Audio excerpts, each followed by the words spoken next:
Welcome. In this video, I will understand the fourth normal form and the concept of multivalued dependency. Let us understand before going to fourth normal form, what is this multivalued dependency? Because fourth normal form is dependent on the concept of MVD, multivalued dependency. Multivalued dependency arises when relation contains multiple independent, multiple valued attributes. Okay. So, for example, take this table. A student, the same student as having course and hobby. Okay, student can take many courses and he can have many hobbies. Now what happens here is, suppose say that initially student A DBMS and says hobby is chess. I have inserted. Okay, so this is student name, the subject or course, and his hobby. Okay, now say that he wants to add one more hobby. He wants to add one more hobby. So I have to add A and then music is a new hobby. Now what should I add here? So I have to add the repeat same thing. Okay, I cannot add a new course here unless it is given. So what is happening here? Multiple independent. See, these two are independent columns. Course and hobby are not relevant. Okay, student and course are relevant. Student and hobby are dependent. But course and hobby has no relation. So they are independent. And then they have multi-valued. Multi-valued means they can take, for single student there can be multiple hobbies. A single student can take multiple courses. So that causes the multivalued dependency. Okay. So a relation may contain multivalued dependency. Such dependency causes unnecessary combination of tuples. Okay. For example, I am redundantly adding the data here. To add one more hobby, I have to again add course, same repeated value, DBMS. Okay.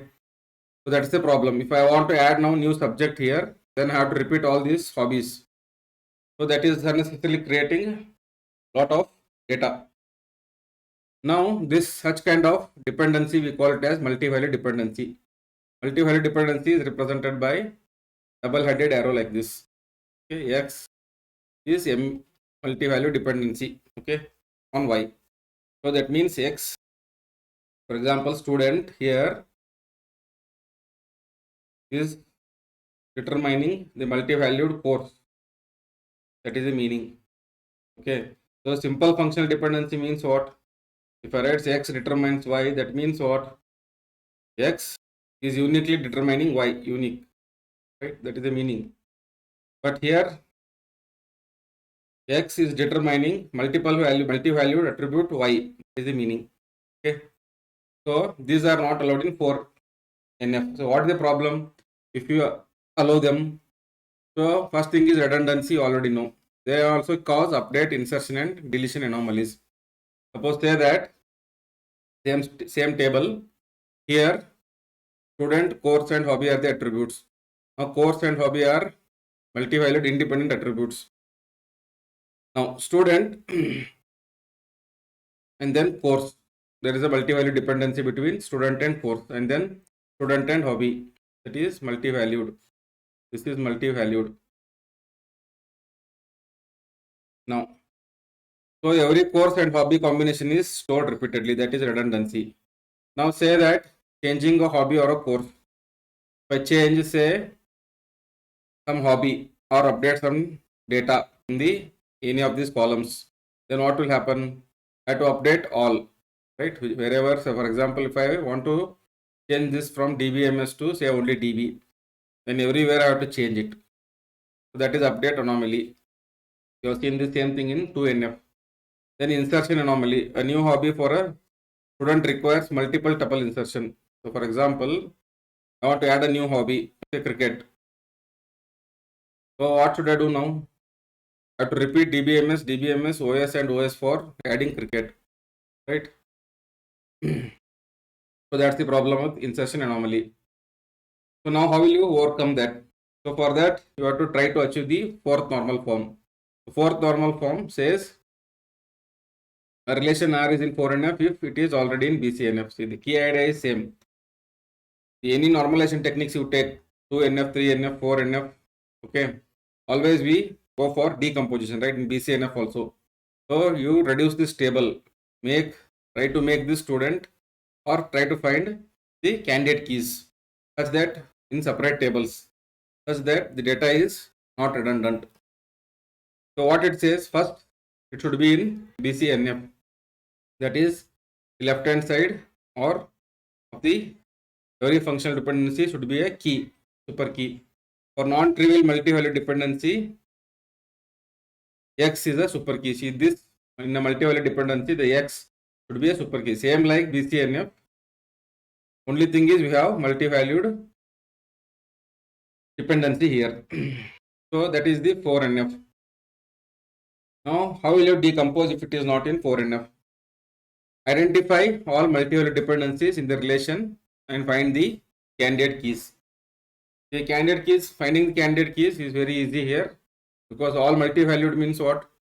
All the attributes should become a key. Then only it will become unique. We'll see in the examples. Test every multivalued dependency using 4NF such that X must be a super key. Now, if any multivalued dependency violates 4NF, X is not a super key, create a new relation, just like you have done in your 3NF. Remove the attributes Y from the original relation, create another relation R2 X comma R minus Y. Those attributes will be gone in this relation row. So this will remove this Y values, so that the decomposition remains lossless. Repeat the test until relation satisfy 4NF. So let us take an example. So what is the first step? First step is to find the candidate keys. See, we cannot apply normal closure here. Why? What exactly this means? Multivalued dependency means what? If I have 1 here, I can have say some X value. I can have 1 here, I can have Y value. Okay. So this is not dependency, right? This is not a functional dependency, right? So according to definition of functional dependency, so T1 of alpha is equal to T2 of alpha, or say here A, implies what? T1 of B should be equal to T2 of B, right? Here it is 1, 1, but here it is X, Y. Can be multiple values. So this is a multivalued dependency. So I cannot directly apply closure, because A cannot determine B uniquely here. So what could be the candidate key? See, in such a relations, what we will do?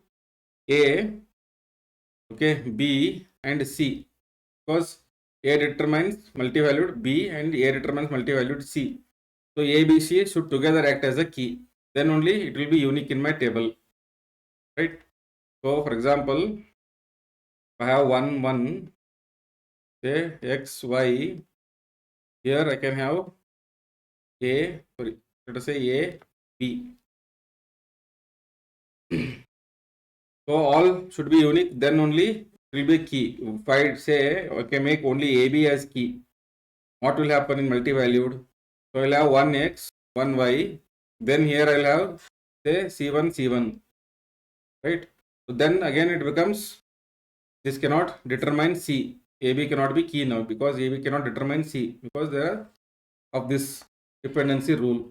So if all the attributes are part of the key, then definitely it will become unique in this case, right? So always, if all the functional dependencies are multi-valued, then all the attributes in the table becomes the key. That is the core idea here. The core idea is, if all FDs are multi-valued dependency, having multi-valued dependency in the given functional dependencies, then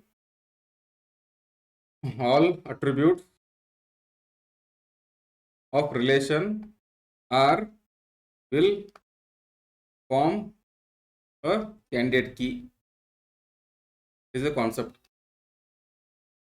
If all are not the multivalued attributes, we will see the last example, you understand. So now step 2, we know ABC is the key. So candidate key is ABC. What the rule says, check the multivalued dependencies.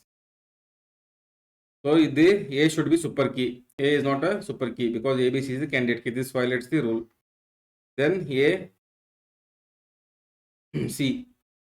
A is also not super key. So both violates the 4NF. So in step 3, now you create separate relation for that which violates R1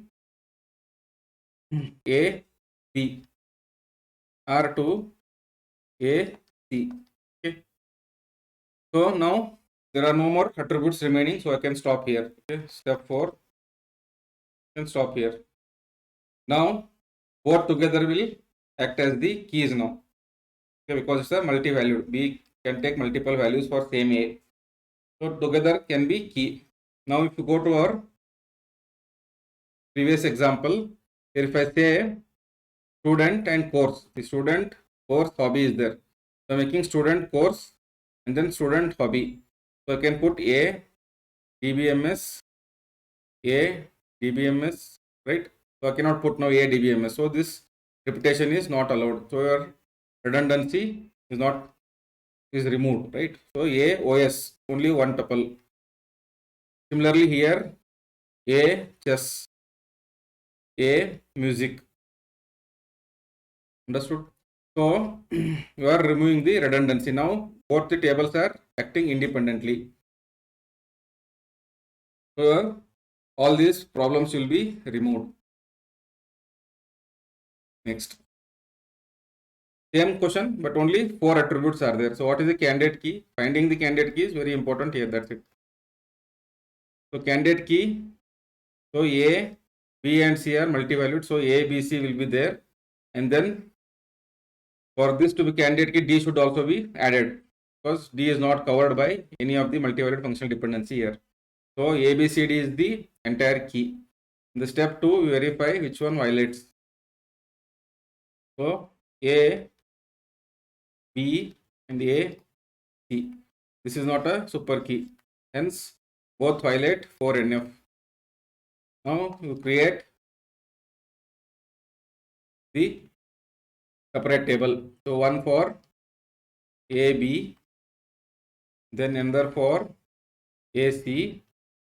The step 4, all the others excluding this B and C are determined or dependents. So remove those BC from this. BC if you remove, I'll get only AD. Okay. So this is the final 4NF. There are no multivalued dependencies here. No. So again find candidate key. So A, B, C and D is the entire candidate key. Now find the violations of 4NF. A, B, multivalued dependency on C. So this is not a super key. And then A is also not a super key. So what? I will create separate relation. So we will have R1 A B C. Okay, that is 1. Then I will have R2 A D. It has determined C and D. C D you remove. So only left out will be in step 4 R1 or R3 A B. That's the answer. Next. Here they have given functional dependency A determines B. This is not multi-valued, okay? And this is one is multi-valued. So how will you find the key here? So A determines B means what? I need not include B in my key because A is there, I can determine B. So A, C, and then missing a D. Okay. So A, C, D is the key. Why B is not included? Okay, why B is not included? Because B can be determined by A. This is not a multivalued dependency. A determines B. Okay, so if I give A, B can be determined. So B need not be in the C because A can determine B. But A and multivalued dependency C, I have to include C, and D is missing. I should also include D. So ACD is the candidate key for this. So step 2, we find the violations. A determine B, we don't care because we're testing for 4NF, only multi-valued. We check on C. This so A, CD is the super key, so it violates 4NF. So in step 3, to create separate relation for AC. Then in step 4, we'll have other than C, A, B, D. Okay. This is the final relation in 4NF. Now since 4NF requires it to be in BCNF, so in BCNF, you know, BCNF is not always dependency preserving. So in 4NF also, there always exists a lossless joint decomposition, but dependency preserved decomposition is not always guaranteed, just like your BCNF. In the next video, we'll understand the fifth normal form. Thank you for watching. Please like, subscribe and share.